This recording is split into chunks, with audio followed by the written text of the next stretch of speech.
प्रिय श्रोतागण, सादर नमस्कार। मेरे YouTube channel Mukesh Sindhi status and storage पर आप सभी लोगों का हार्दिक स्वागत है। आज की कहानी है दो बैलों की कथा।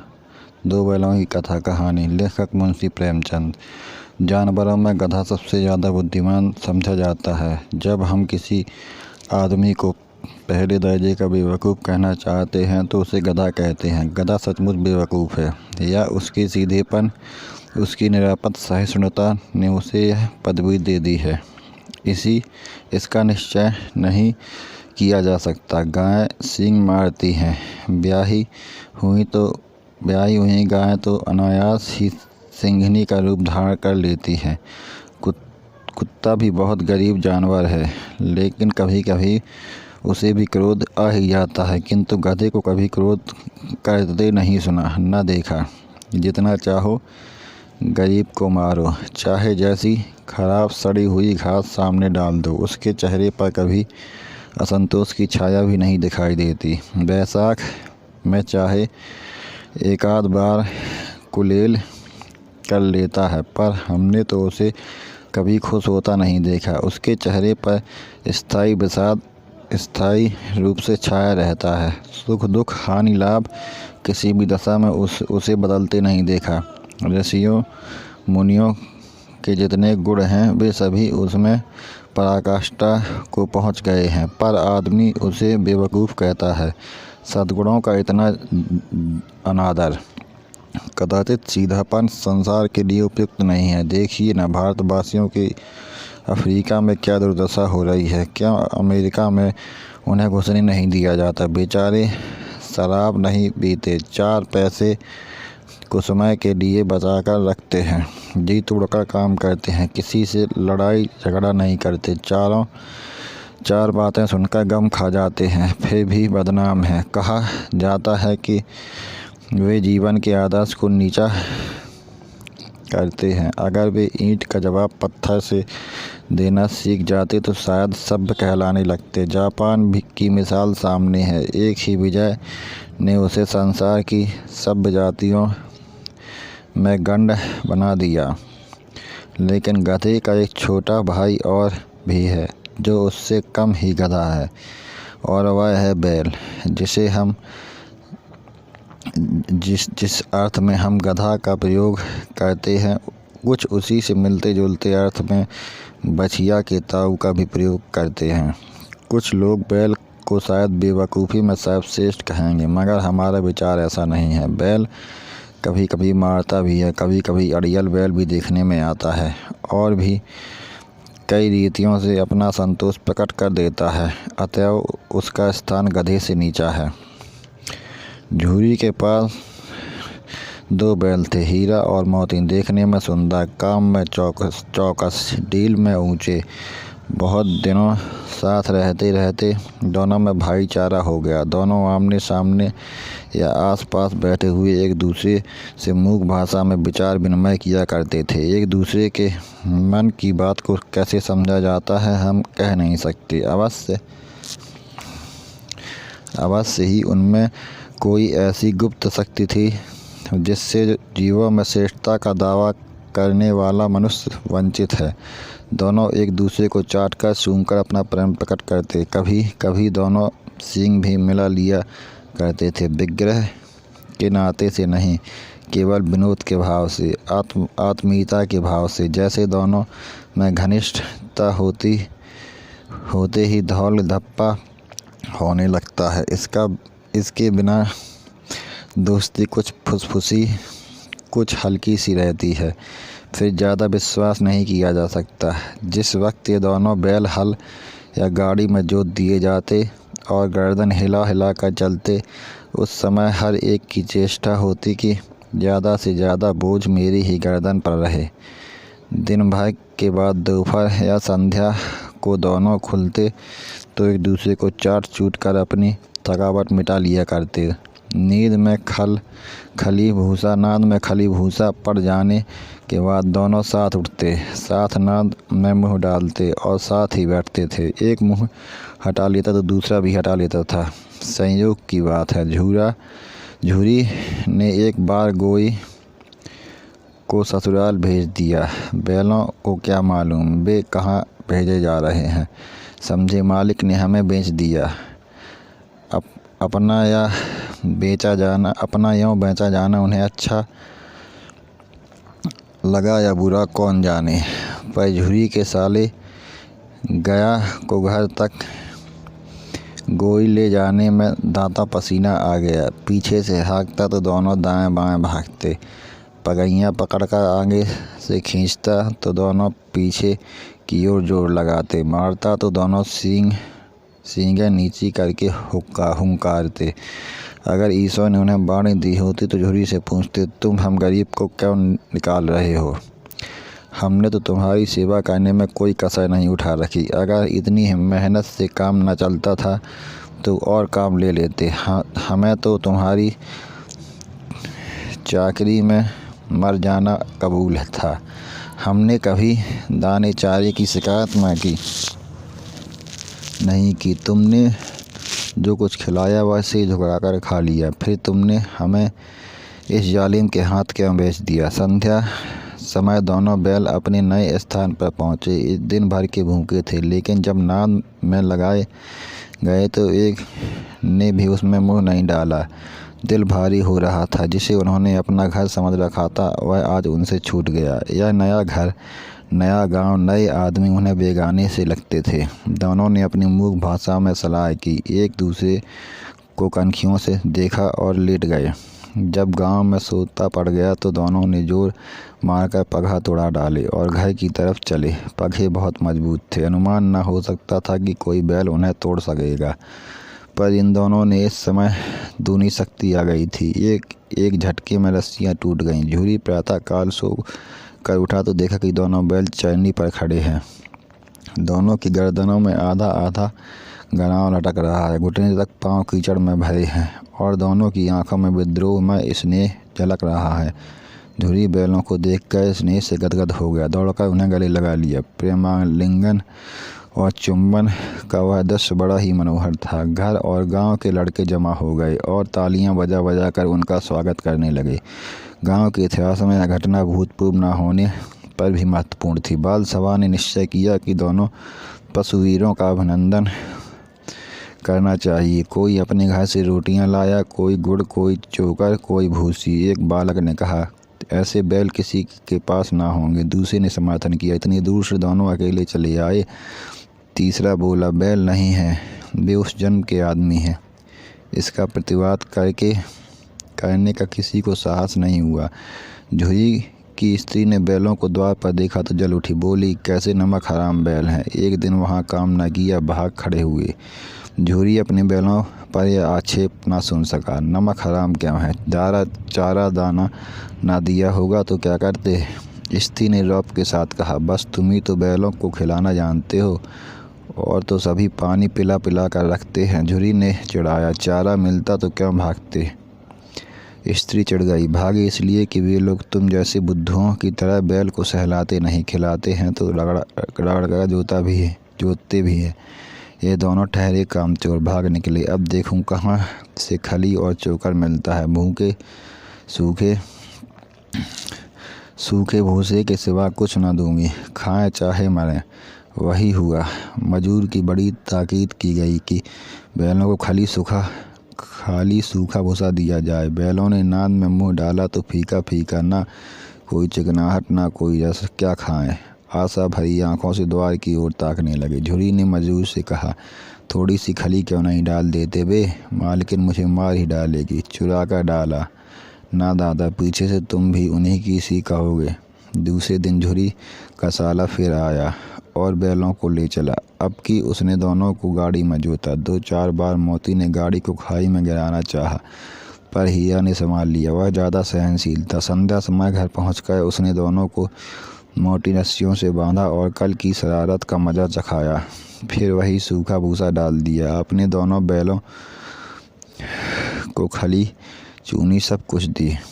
दोनों बैलों का ऐसा अपमान कभी न हुआ था। झुरी ने इन्हें फूल की छड़ी से भी छूता था। उसकी टिटकार पर दोनों उड़ने लगते थे। यहाँ मार पड़ी। आहत सम्मान की व्यथा तो थी ही, पर मिला सूखा भूसा। नांद की तरफ आंखें तक न उठाएं। दूसरे दिन गया ने बैलों को हल में जोता, पर इन दोनों ने जैसे पाँव न उठाने की कसम खा ली थी। वह मारते मारते थक गया, पर दोनों ने पाँव न उठाया। एक बार जब उस निर्दयी ने हीरा की नाक पर खूब डंडे जमाए तो मोती को गुस्सा काबू से बाहर हो गया। हल लेकर भागा। हल, रस्सी, जुआ, जोत सब टूट टाट कर बराबर हो गया। गले में बड़ी बड़ी रस्सियाँ न होती तो दोनों पकड़ाई में न आते। हीरा ने मूक भाषा में कहा, भागना व्यर्थ है। मोती ने उत्तर दिया, तुम्हारी तो उसने जान ही ले ली थी, अब की बड़ी मार पड़ेगी।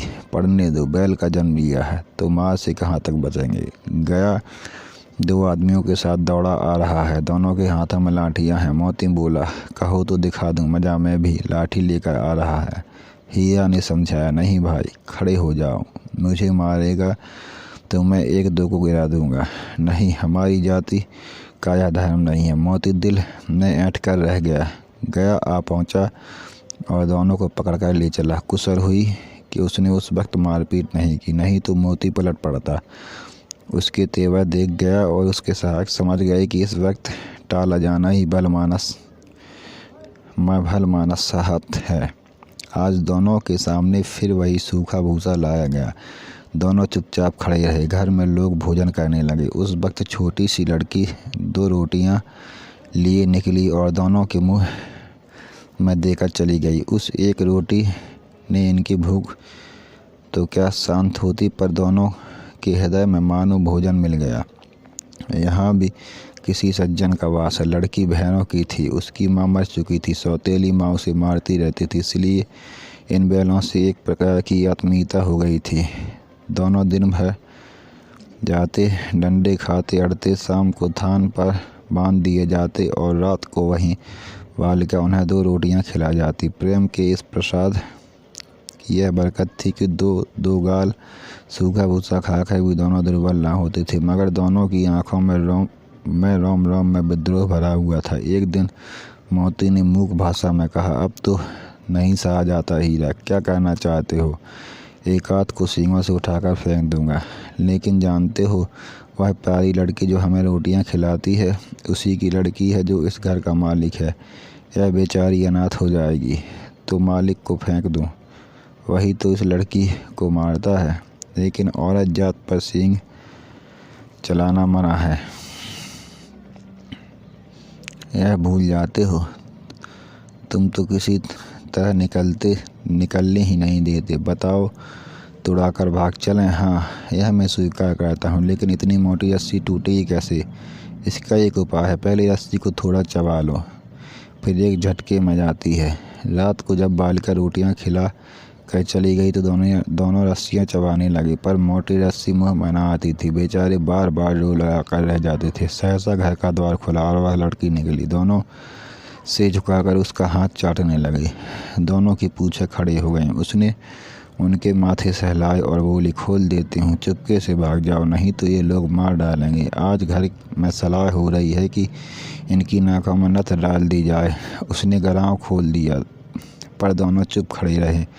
मोती ने अपनी भाषा में पूछा, अब चलते क्यों नहीं? हीरा ने कहा, चलें तो, लेकिन कल इस अनाथ पर आफत आ जाएगी। अब सब इसी पर संदेह करेंगे। सहसा बालिका चिल्लाई, दोनों फूफा वाले बैल भागे जा रहे हैं। ओ दादा दादा, दोनों बैल भागे जा रहे हैं। ओ दादा दादा, दोनों बैल भागे जा रहे हैं। जल्दी दौड़ो। गया हड़बड़ा कर भीतर से निकला और बैलों को पकड़ने चला। वे दोनों भागे। गया ने पीछा किया और भी तेज हुए। गया ने शोर मचाया, फिर गांव के कुछ आदमियों को भी साथ लेने के लिए लौटा। दोनों मित्रों को भागने का मौका मिल गया। सीधे दौड़ते चले गए, यहाँ तक कि मार्ग का ज्ञान ना रहा। जिस परिचित मार्ग से आए थे उसका यहाँ पता न था। नए गांव मिलने लगे। तब दोनों एक खेत के किनारे खड़े होकर सोचने लगे, अब क्या कहना चाहिए? हीरा ने कहा, मुझे मालूम होता है कि राय भूल गए। तुम भी बेतहाशा भागे। वहीं उसे मार गिराना था। उसे मार गिराते तो दुनिया क्या कहती? वह अपने धर्म को छोड़ दे, लेकिन हम अपना धर्म क्यों छोड़ें। दोनों भूख से व्याकुल हो रहे थे। खेत में मटर खड़ी थी, चरने लगे, रह रह कर आहट लेते रहे थे। कोई आता तो नहीं है। जब पेट भर गया तो दोनों ने आज़ादी का अनुभव किया तो मस्त होकर छल्ले कूदने लगे। पहले दोनों ने डकार ली, फिर सींग मिलाए और एक दूसरे को ठेंकने लगे। मोती ने हीरा को कई कदम पीछे हटा दिया, यहाँ तक कि वह खाई में गिर गया। तब उसे भी क्रोध आ गया। संभल कर उठा और मोती से भिड़ गया। मोती ने देखा कि खेल में झगड़ा हुआ चाहता है तो किनारे हट गया। अरे यह क्या, कोई सांड डौंकता चला आ रहा है। हाँ, सांड ही है। वह सामने आ पहुंचा। दोनों मित्र बगलें झांक रहे थे। सांड पूरा हाथी था, उससे भिड़ना जान से हाथ धोना है। लेकिन न भिड़ने पर भी जान बचती नजर नहीं आती। इन्हीं की तरफ भी आ भी रहा है। कितनी भयंकर सूरत है। मोती ने मूक भाषा में कहा, बुरे फंसे, जान बचेगी, कोई उपाय सोचो। हीरा ने चिंतित स्वर में कहा, अपने घमंड में फूला हुआ है, आरजू बिंतु ना सुनेगा। भाग क्यों ना चले। भागना कारता है तो फिर यही मरो। बंदा तो 9-11 होता है, और जो दौड़ाए तो फिर कोई उपाय सोचो जल्दी। उपाय यह है कि उस पर दोनों जने एक साथ चोट करें। मैं आगे से रगड़ता हूँ, तुम पीछे से रगड़ो। दोहरी मार पड़ेगी तो भाग खड़ा होगा। मेरी ओर झपटे, तुम बगल से उसके पेट में सींग घुसा देना। जान जोखिम है, पर दूसरा उपाय नहीं है। दोनों मित्र जान हथेली पर लेकर लपके। सांड को भी संगठित शत्रुओं से लड़ने का तजुर्बा न था।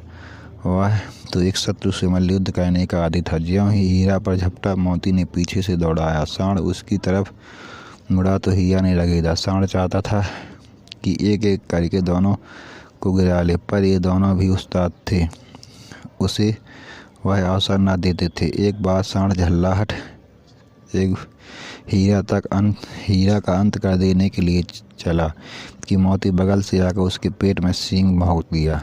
सांड क्रोध में आकर पीछे फिरा तो हीरा ने दूसरे पहलू में सींग चुभा दिया।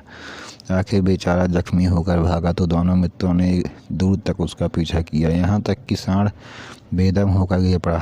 तब दोनों ने सोच छोड़ दिया। दोनों मित्र जीत के नशे में झूमते चले जाते थे। मोती ने सांकेतिक भाषा में कहा, मेरा जी चाहता था कि बचा को मार ही डालूं। हीरा ने तिरस्कार किया, गिरे हुए बैरी पर सींग न चलाना चाहिए। यह सब ढोंग है। बैरी को ऐसा मारना चाहिए कि फिर ना उठे।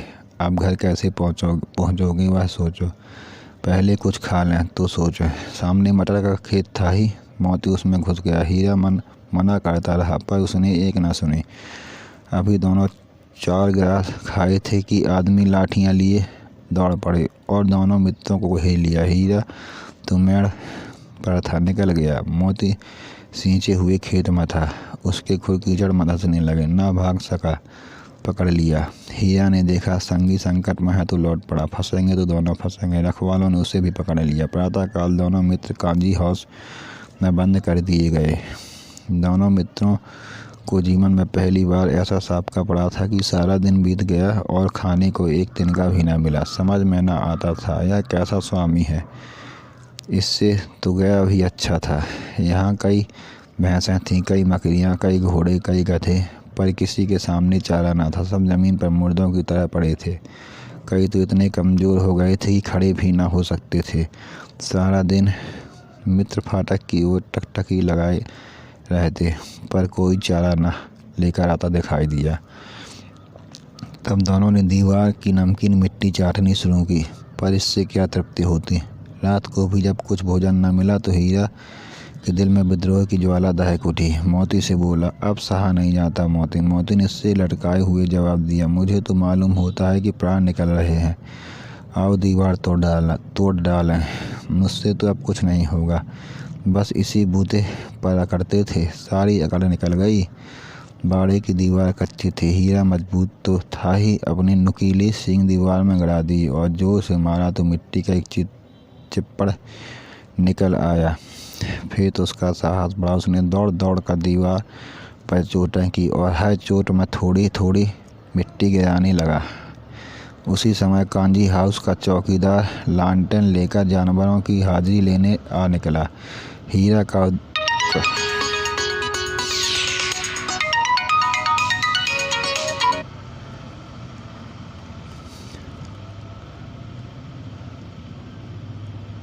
सॉरी।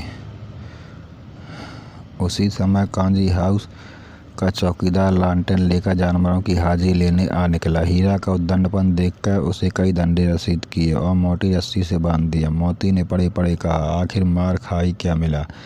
अपने बूते भाई जोर तो मार दिया। ऐसा जोर मारना किस काम का कि और बंधन में पड़ गए। जोर तो मारता ही जाऊंगा, चाहे कितना ही बंधन पड़ते जाए। जान से हाथ धोना पड़ेगा, कुछ परवाह नहीं, यूं भी तो मरना ही है। सोचो, दीवार खुद जाती तो कितनी जानें बच जाती। कितने भाई यहाँ बंद हैं, किसी की देह में जान नहीं है। 2-4 दिन यही हाल रहा तो मर जाएंगे। हाँ, यह बात तो है। अच्छा तो ला, फिर मैं भी जोर लगाता हूँ। मोती ने भी दीवार में सींग मारा। थोड़ी सी मिट्टी गिरी और फिर हिम्मत बढ़ी। फिर तो वह दीवार में सींग लगाकर इस तरह जोर से करने लगा मानो किसी प्रतिद्वंदी से लड़ रहा है। आखिर कोई 2 घंटे की जोर आजमाइश के बाद दीवार ऊपर से लगभग 1 हाथ गिर गई। उसने दूनी शक्ति से दूसरा धक्का मारा तो आधी दीवार गिर पड़ी। दीवार का गिरना था कि अधमरे से पड़े हुए जो सभी जानवर चीत उठे। तीनों घोड़ियां सड़क पर भाग निकली, फिर बकरियां निकली, इसके बाद भैंस की खसक गई, पर गधे अभी तक ज्यों के त्यों खड़े थे। हीरा ने पूछा, तुम दोनों क्यों नहीं भाग जाते? एक गधे ने कहा, जो कहीं फिर पकड़ लिए जाए तो क्या हर्ज है, अभी तो भागने का अवसर है। हमें तो डर लगता है, हम यहीं पड़े रहेंगे। आधी रात के ऊपर जा चुकी थी। दोनों गधे अभी तक खड़े सोच रहे थे कि भागें या ना भागें, और मोती अपने मित्र की रस्सी तोड़ने में लगा हुआ था। जब वह हार गया तो हीरा ने कहा, तुम जाओ, मुझे यहीं पड़ा रहने दो, शायद कहीं भेंट हो जाए। मोती ने आंखों में आंसू लाकर कहा, तुम मुझे इतना स्वार्थी समझते हो? हीरा, हम और तुम इतने दिनों एक साथ रहे, आज तुम विपत्ति में पड़ गए हो तो मैं तुम्हें छोड़कर अलग हो जाऊं? हीरा ने कहा, बहुत मार पड़ेगी, लोग समझेंगे यह तुम्हारी शरारत है। मोती ने गर्व से बोला, जिस अपराध के लिए तुम्हारे गले में बंधन पड़ा उसके लिए अगर मुझे मार पड़े तो क्या चिंता। इतना तो हो ही गया कि 9-10 प्राणियों की जान बच गई, वे सब तो आशीर्वाद देंगे। यह कहते हुए मोती ने दोनों गधों को सींगों से मार मार कर बाड़े से बाहर निकाला और तब अपने बंधु के पास आकर सो रहा। भोर होते ही मुंशी और चौकीदार तथा अन्य कर्मचारियों ने बैल में कैसी खलबली मची इसके लिखने की ज़रूरत नहीं। बस इतना ही काफ़ी है कि मोती की खूब मरम्मत हुई और उसे भी मोटी रस्सी से बांध दिया गया। 1 सप्ताह तक दोनों मित्र बंधे पड़े रहे।